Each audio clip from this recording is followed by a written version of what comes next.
akamwelekea Mola wake tabaraka wa taala, akamuomba Allah tabaraka wa taala akawaletea muujiza ule waliotaka wao, sio swali waliotaka, waliotaka wao, kwa sharti kwamba ukitokea muujiza ule watamwamini Saleh kwamba ni mtume anatoka kwa Allah tabaraka wa taala. Akatoka ngamia akiwa na mtoto.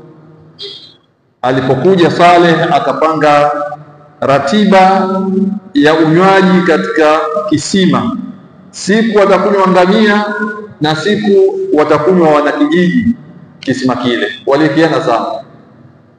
Ikawa zoezi linaenda hivyo, lakini wale washirikina wakaona pia ni usumbufu. Yawaje ngamia hili likanywa peke yake? Sisi tuanye wale wanakijiji wote siku moja, lakini siku nyingine hili la peke yake hili halifai, hili lichinjwe. Wakana fil madina 9 rahti yufsiduna fil ardh.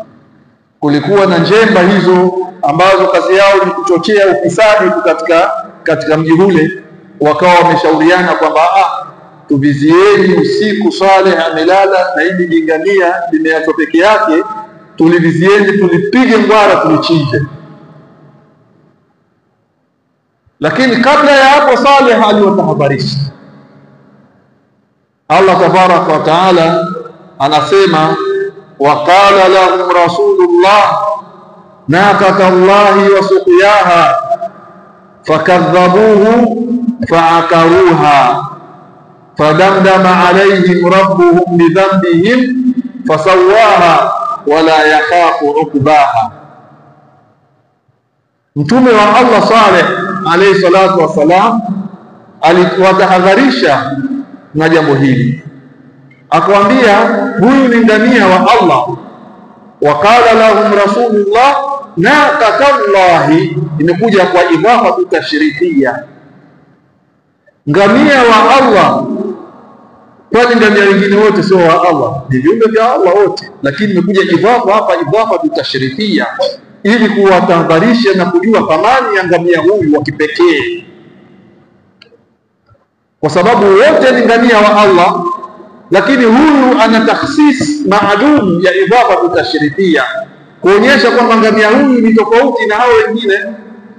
Hao wanazalikana kutokana na dume na jike.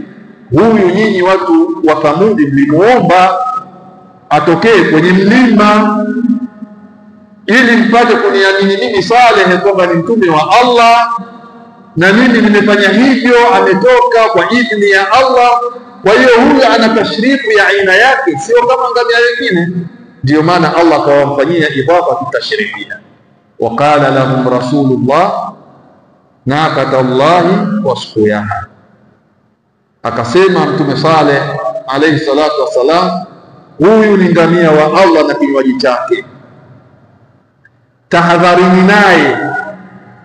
Imekuja katika surati Hud, fala tamassuha bisu'in fayakhudhukum adhabun qarib, msijaribu kumdhuru ngamia huyu na chochote, kwa sababu adhabu ilikuwa karibu itawakuta. Allah tabaraka wa taala anasema fakadhabuha fa'akaruha, fakadhabuhu fa'akaruha, wakamkadhibisha Saleh wakamchinja yule ngamia, wakamchinja yule ngamia ili kumkomoa Saleh, ili kupoteza ushahidi, kwa sababu wadaiwa wao walisema akitoa ngamia watamwamini, na wao hawataki kumwamini Saleh. Kwa hiyo wafanyeje? Walichinje ili wapoteze ule ushahidi. Lakini Allah tabaraka wa taala asema fadamdama alayhim rabbuhum bidhanbihim fasawaha, Allah akawamiminia adhabu kali itokayo kwake. Wala yakhafu ukubaha, na wala Allah hahofii matokeo yoyote yatakayotokea, hahofii. Amewapa adhabu ilikuwa kubwa.